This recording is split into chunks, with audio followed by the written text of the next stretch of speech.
kanalında sizlerle birlikteyiz. Ben Doğukan Gezer, GS yayın yönetmeniyim. Ekip arkadaşlarımla birlikte sıcak gelişmeyi sizlerle aktarmak için bu yayını açtık. Son dakika gelişmeleri paylaşıyor olacağız. Uzman konuklarımızdan görüş alıyor olacağız. Aynı zamanda Orta Doğu Öğretmenimiz GS 10 serisinde yapan Feyza da Beyrut'taydı. Yeni gitmişti. Ona da ulaşmaya çalışıyor. İnterneti çok zayıf ancak ona da ulaşabilirsek kendisini yayına alacağız ve Beyrut'tan, Lübnan'dan görüntüleri aktarıyor olacağız. Aynı zamanda özel harp uzmanı Mithat Ferhat Dur da konuğumuz olacak. Kendisinden de yine sahaya dair bilgiler alacağız ama ne olduğuna dair sizlerle gelişmeleri paylaşmak istedim kısaca. Yaklaşık bir saat önce İsrail, Lübnan Beyrut'ta bulunan Hizbullah üyelerinin kullandığı çağrı cihazlarını, o bildiğimiz çağrı cihazlarını hackledi ve de bu cihazları havaya uçurdu. Görüntüler çok fazla düştü haber merkezlerine. Ya olay şöyle olsun, çok bildiğimiz, tanıdık olduğumuz, aşina olduğumuz bir saldırı yöntemi değil. İsrail iddialara göre, tespit edilenlere göre Hizbullah'ın kullandığı çağrı cihazlarına ya bir hack sistemiyle, uygulama sistemiyle girdi ve bu bataryaları havaya uçurdu ya da içerisine yerleştirdiği patlayıcıları ki 3 ay önce girdiği iddia ediliyor Lübnan'a bu çağrı cihazlarının. Bunları havaya uçurdu. İddialara göre Hizbullah üyelerinin kullandığı cihazlar hedef alındı. Yayına başlarken 1000'e aşkındı ama son gelişmelere göre 2000'den fazla Hizbullah üyesinin yaralı olduğu yönünde bilgiler var. Lübnan Sağlık Bakanlığı da çok fazla yaralı olduğunu, kan bağışı için çağrılar yapıldığını, birçok kişinin el, karın bölgelerinde yaralanma olduğunu ki çünkü çağrı cihazları görüntülerde de görüyoruz. Ya kişilerin cebinde ya da saldırıdan hemen önce gelen bildirime yanıt vermek için birçok kişi çağrı cihazlarını eline almış durumda. Bu cihazların infilak ettirdiği ve çok fazla kişinin yaralandığı, çok fazla kişinin de hayatını kaybettiği yönünde bilgiler var. Konuğumuzu da almaya çalışıyorum.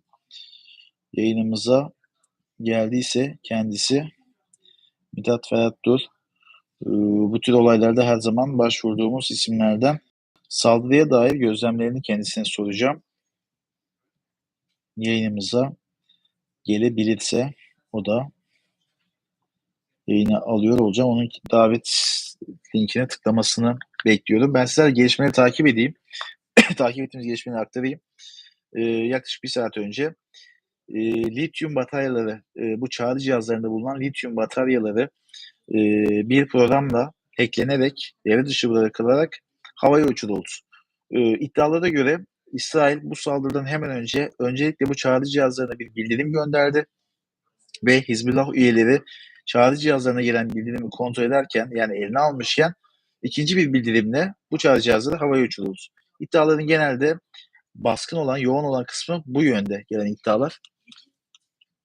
Konumuz da geliyor bu arada, arkadaşlar da benimle paylaşıyor.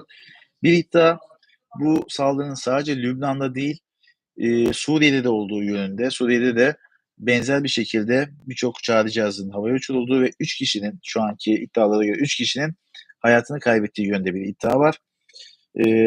Hizbullah saldırıyı doğruladı. İsrail'in Hizbullah üyelerinin kullandığı çağrı cihazlarını hedef aldığını söyledi. Böyle bir saldırı gerçekleştiğini söyledi. İsrail tarafından henüz net bir açıklama yok. Ancak saldırıdan hemen önce Netanyahu Lübnan sınırında askeri anlamda bir üst düzey toplantıda bulunduğunu bildirmişti. Buradan bilgi servis edildi. Bu toplantıdan hemen sonra böyle bir saldırı düzenlendi. Lübnan Beyrut'ta 1000'den fazla Hizbullah üyesinin çağrı cihazı aynı anda eş zamanlı olarak infilak ettirildi ve de çok fazla kişinin yaralandığı yönde bilgi var. 2000'i aştığını söyleyebiliriz.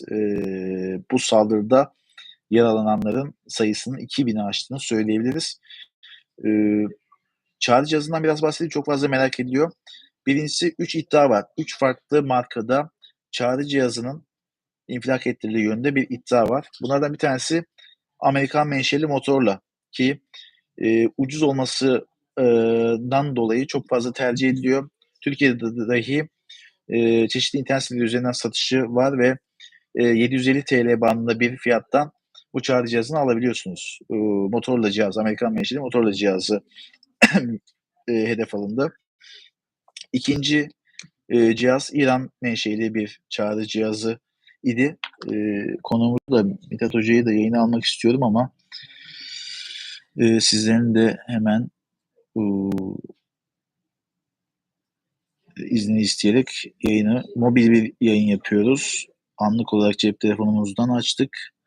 YouTube'un bize verdiği, biz yayıncılara verdiği bir özellik. Mithat Hoca'yı yayına almaya çalışıyorum ama tekrardan şöyle bir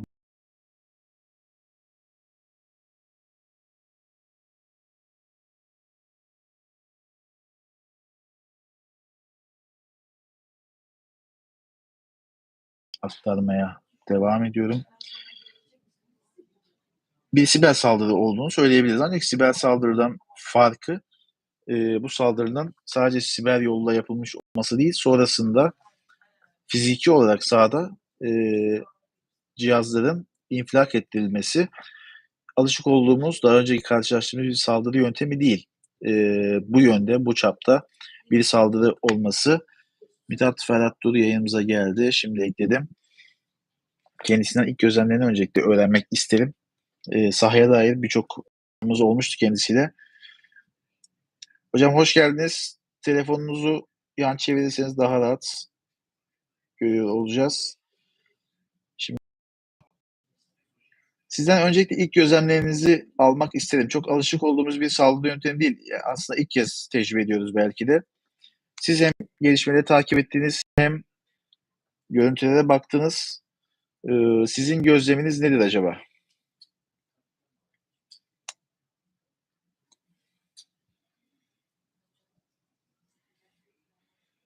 Görüntü gitti ama tekrardan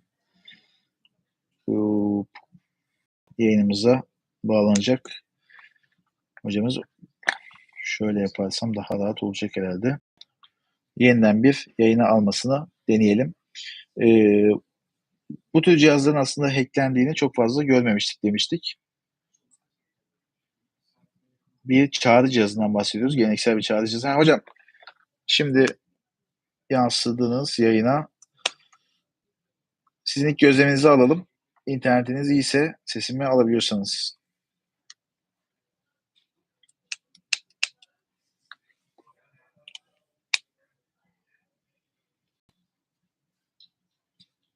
Bu arada bizler GST Haber Merkezi'ndeyiz. Arkadaşlarım hala çalışıyor ve de sıcak gelişmeleri anlık olarak benimle paylaşıyor.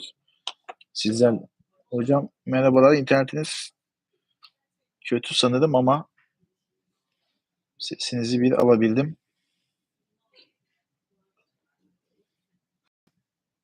Tekrardan bir deneyelim. Şimdi Şu an nasıl? oldu herhalde. Şu an oldu Tamam. herhalde. Hocam ilk gözleminizi dinlemek isterim. Çok alışık olduğumuz bir saldırı yöntemi, görüntülerde değil. Sizin dikkatinizi çeken ne oldu? Bu saldırı yöntemi, metodu, görüntülerden dikkatinizi çeken husus ne oldu acaba?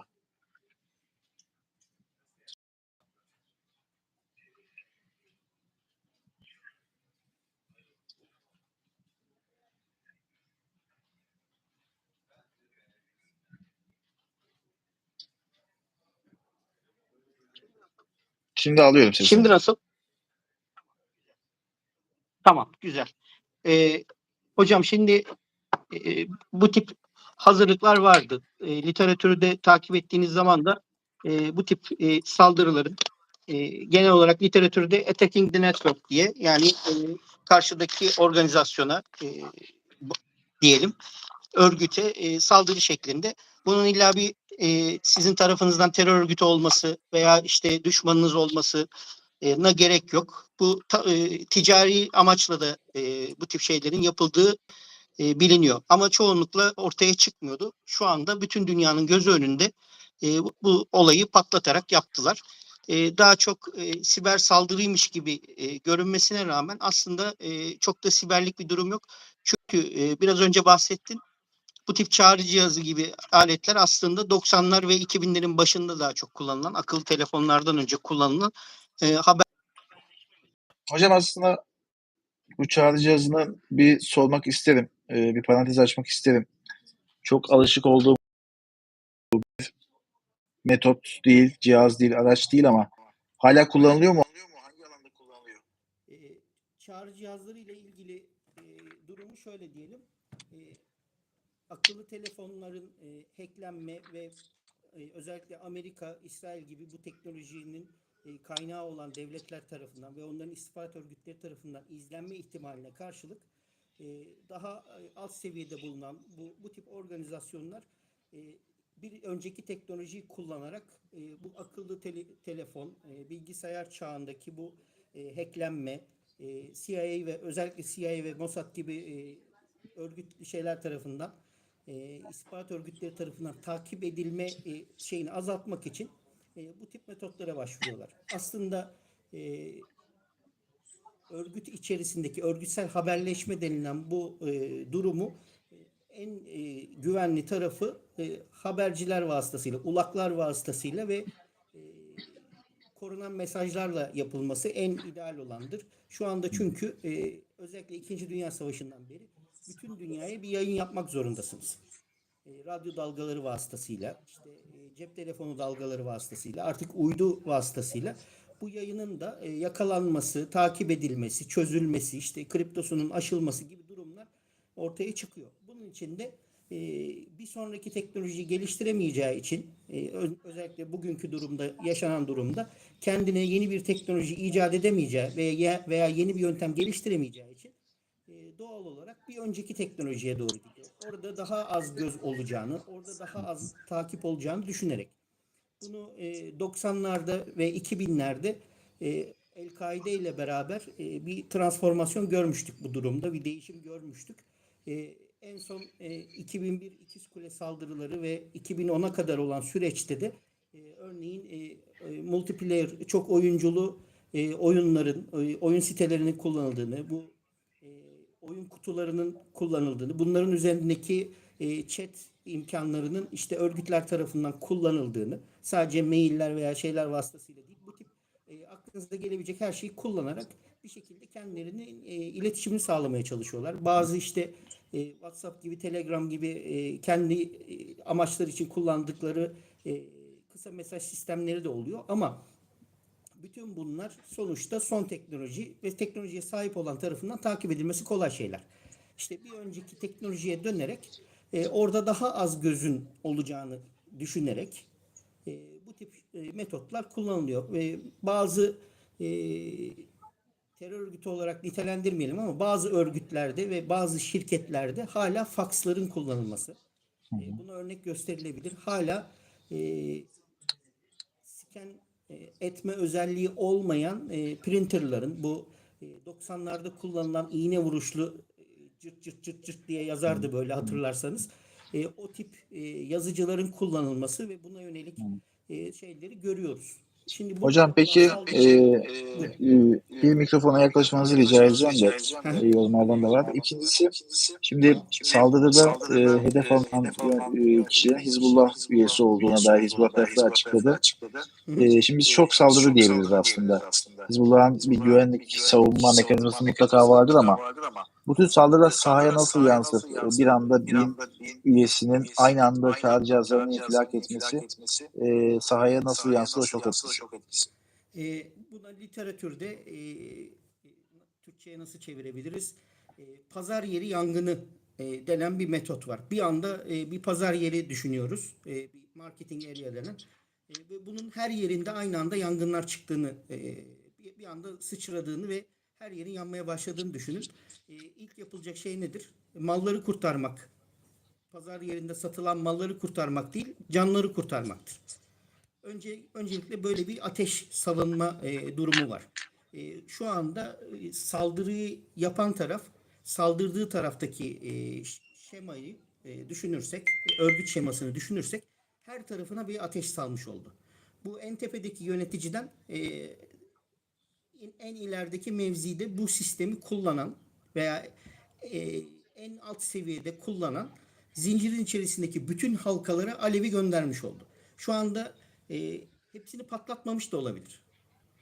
bir kısmına da saldırı yapmış olabilir, tamamına da saldırı yapmış olabilir.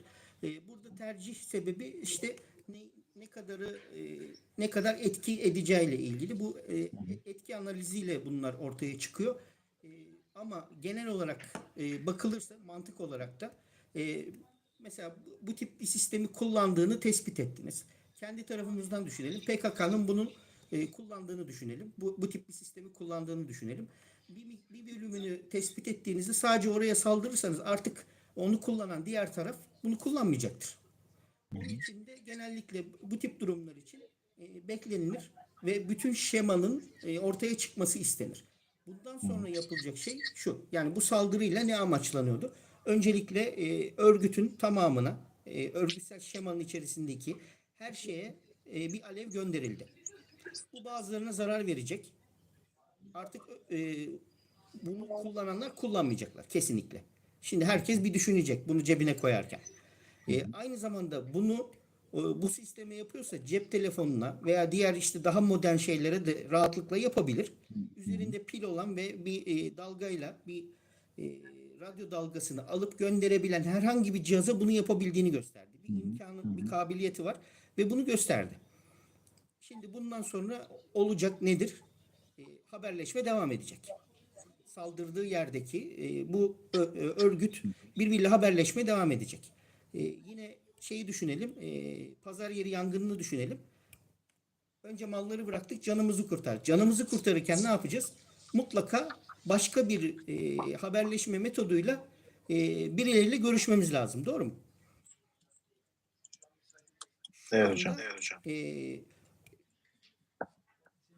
ikincil, üçüncül hatta dördüncü seviyede kullanılacak, dördüncü etapta kullanılacak haberleşme sistemleri de aktive edilmek zorunda. Yedek sistemler aktive edilmiş oldu. Şimdi onun da takibi başladı.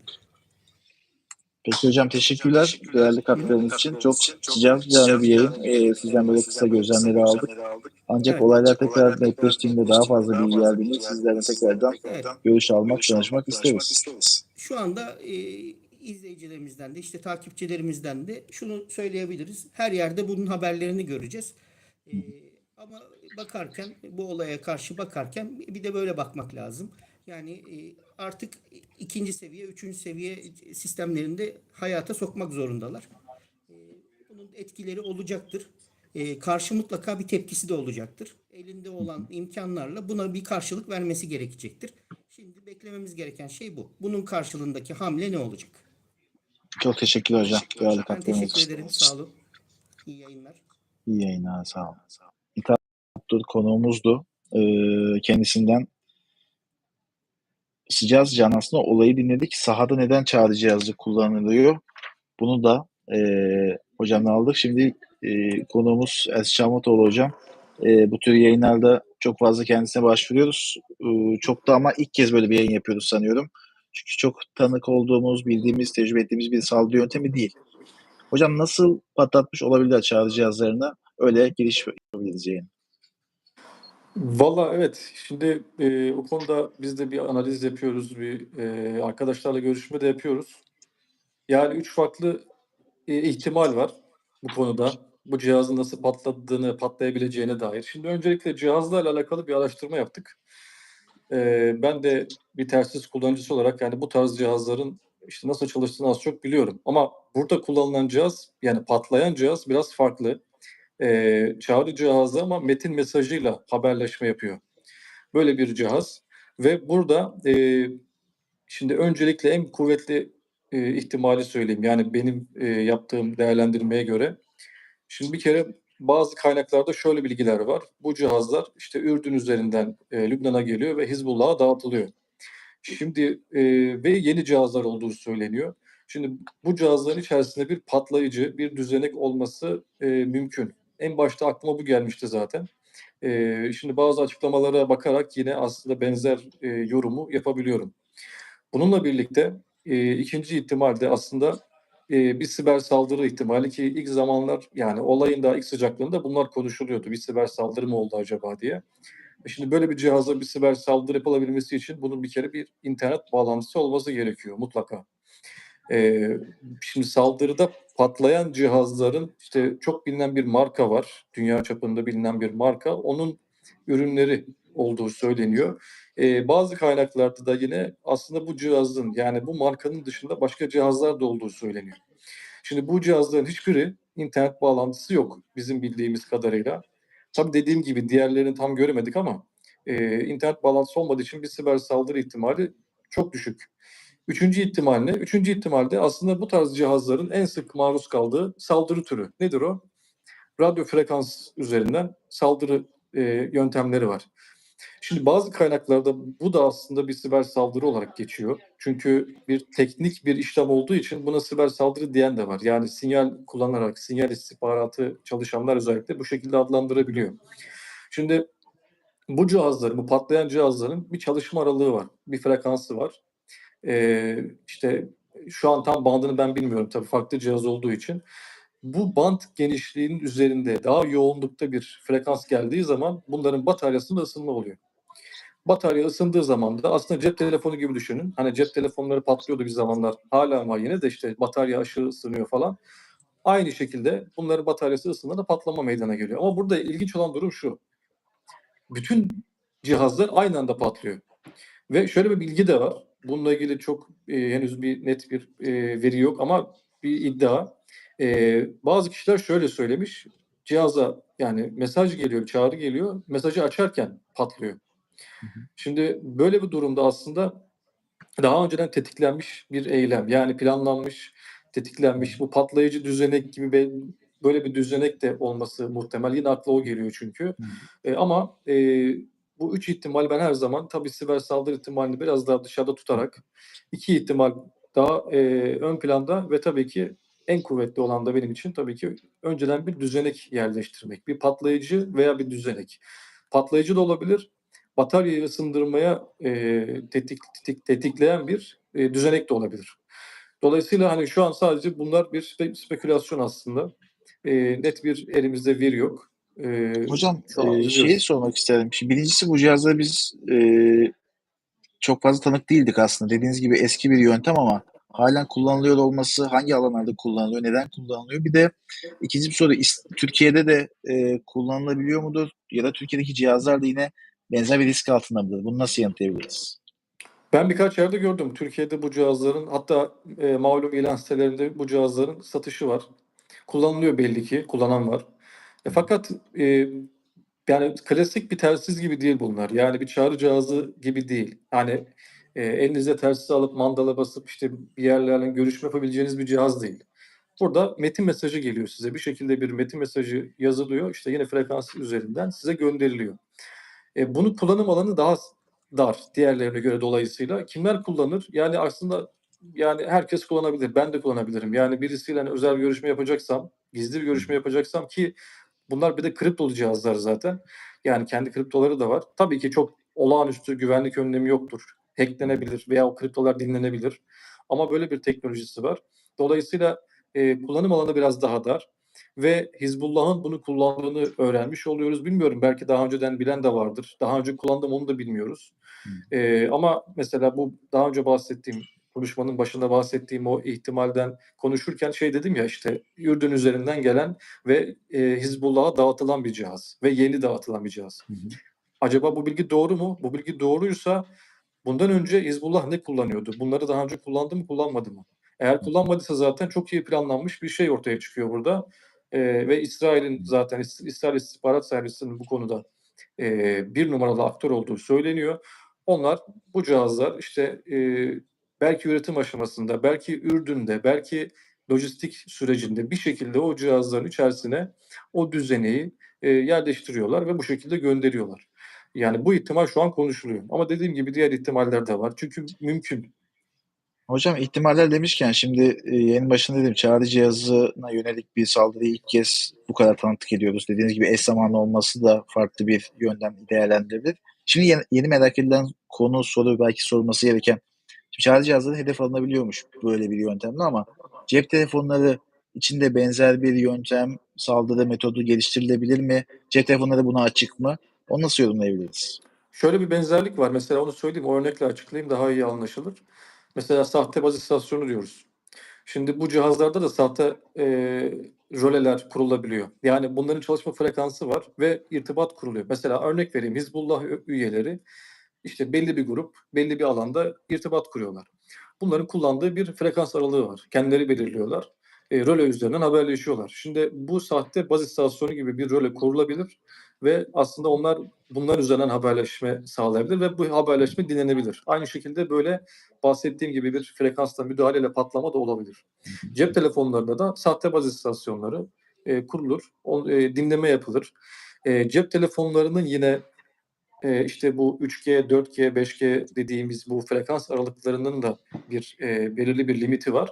Bunların üzerinde bir frekans geldiğinde, yoğunluk geldiğinde telefonlarda ısınma oluyor. Bunu zaten görüyoruz. Yani mesela anormal kullanımlarda işte aşırı internet kullanımında ne bileyim işte aynı zamanda hem çağrı hem farklı şey yaptığınızda bir ısınma oluyor.